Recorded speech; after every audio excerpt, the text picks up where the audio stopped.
Hello chickies and welcome to the Fully Booked Penguin channel. I am Hannah and today we are doing my July reading wrap up.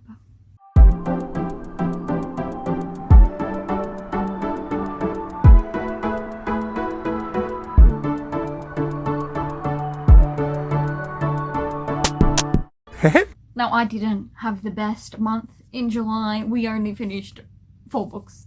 So it's just gonna be a really little video today, a really short one. But sometimes it's nice to have a short and sweet video.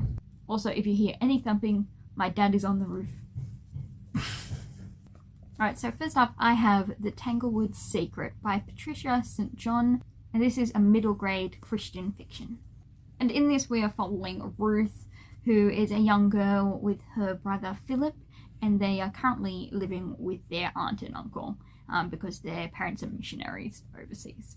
And Ruth always seems to be getting into trouble. No matter what she does, she's always got some fight back against her aunt, or random incidences where she gets in trouble for things. And we're kind of just following her journey as she ends up meeting a pastor and discovering God for the first time, as well as a neighbor called Terry, and sort of some different incidences that leads both her and subsequently others around her to Christ. Now, I mean, it is a middle grade book, so the theology is very simple. And it's sort of like, what? Because she goes to Christ, then everyone around her ends up, becoming Christians too. This is the book that helped me actually come to Christ. So young Hannah, this actually helped me a lot. More mature me can find a few flaws in it, but it's still a pretty good book. I ended up giving it just 3.5 stars. As with these things, it's sort of like she's the one that has to change, which is good, but also she gets in trouble for things that aren't her fault, but it's sort of like she has to conceal, don't feel, like it's all in her attitude problem rather than the injustice of some of the situations, when actually she's probably right to feel upset some of these times. So yeah, I just gave it a 3.5 stars. Next up I have a read that I was actually reading with my father from November last year, and that is On the Banks of Plum Creek by Laura Ingalls Wilder. This is the 4th book in the Little House series, and in this we are following the Ingalls as they move from Kansas to Minnesota. And they set up in this dugout and then they build a house, and it's just about their adventures near that spot. I must say, Pa does a lot of counting his chickens before they hatch in this one, and subsequently they run into quite a few issues, including grasshoppers and blizzards and a whole heap of stuff.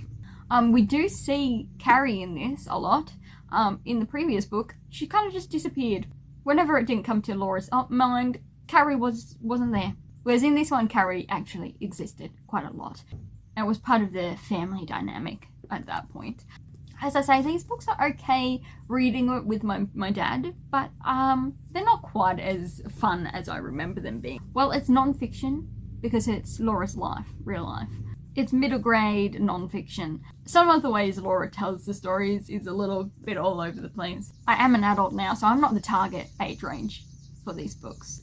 So I think I gave it a 3.5 as well. But reading it with Dad was just a good fun time. Which brings us to our next buddy read, which was We'll Prescribe You a Cat by Sho Ishida. And it is a Japanese translated magic realism fiction book. And in this we are following some patients of the Kokoro Clinic, which turns out they prescribe cats for the different illnesses, more of a, mental, emotional kind. We follow 5 different patients and cats, and there's more than 5 cats, but 5 different circumstances. And again, with these sort of stories, I like some, and I don't really care about others. But I did enjoy the little clinic mystery going on. What kind of mysterious happenings were happening at the clinic, which was fascinating to figure out or, theorize about with my friend as we went through. I ended up giving it a 4 stars. As I say, I enjoyed it, but also some parts I was like, it was just... I will be interested in reading the prequel, just to see if we figure out more about the clinic, more of the mysterious happenings. And then we have the first volume of Who Made Me a Princess, and it is by Spoon and Plutus. So the original story was by Plutus, and the illustrations are by Spoon. And we're following an isekai fantasy manhwa. A lady who was originally an office worker wakes up as a princess. Her name is Athanasia, and I keep calling her Anastasia, but it's Athanasia, who is the forsaken princess of an empire.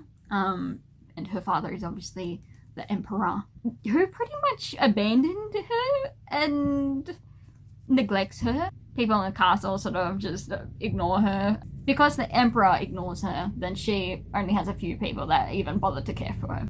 But obviously, because the emperor kind of ignores all his children, I believe she has siblings, but he ignores them all. And you don't know if there's a reason at this point, and I mean, he's starting to show interest. He's starting to, like, send proper maids and proper soldiers over to look after her.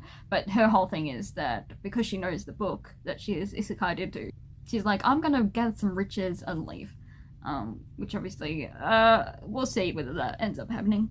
So it's an okay start. I love the artwork. The artwork is very cute, very bright and colourful.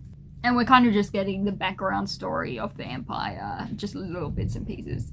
And a few new characters and that sort of thing. There's nothing too much going on. There's potential for more plot. But at the moment, since it's just introductions, the first one, nothing much is happening that's like, woo! So I do give this book a 4 stars. It's got potential to grow that way. So I will be interested to get the other following manhwas and see whether I enjoy them too. As I say, very limited cast at the moment, and I'm not sure about how I feel about the Emperor. I don't do well with, like, neglect and abandonment stories. I'm like, most of the time I do not care what their reasoning is. But you know, he might win me over. Maybe.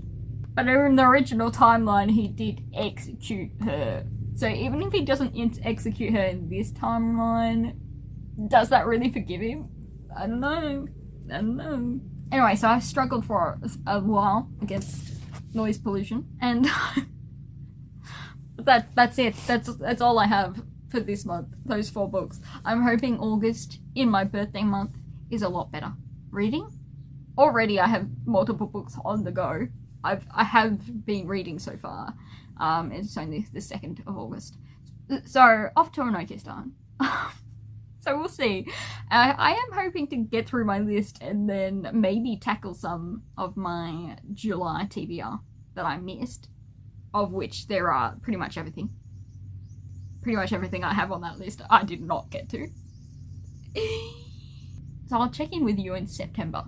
And hopefully I have just a whole pile of books, rather than this poor one. But, you know, book slumps aren't to be ashamed of. It happens. And when you're chronically ill, you have to forgive yourself even more for reading slumps, okay?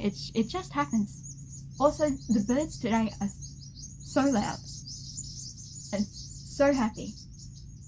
They are very cute though. So that is our short and sweet wrap up for July. And I shall see you all in later videos. Hopefully a few reading vlogs. Maybe a birthday book haul. I'll see what I get. I'm busy buying computers and editing software and preparing to publish a book of my own, so I'm on a book buying bin.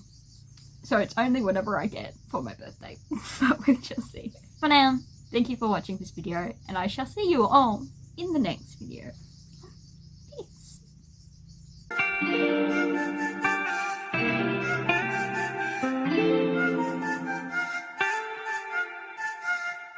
T26 끝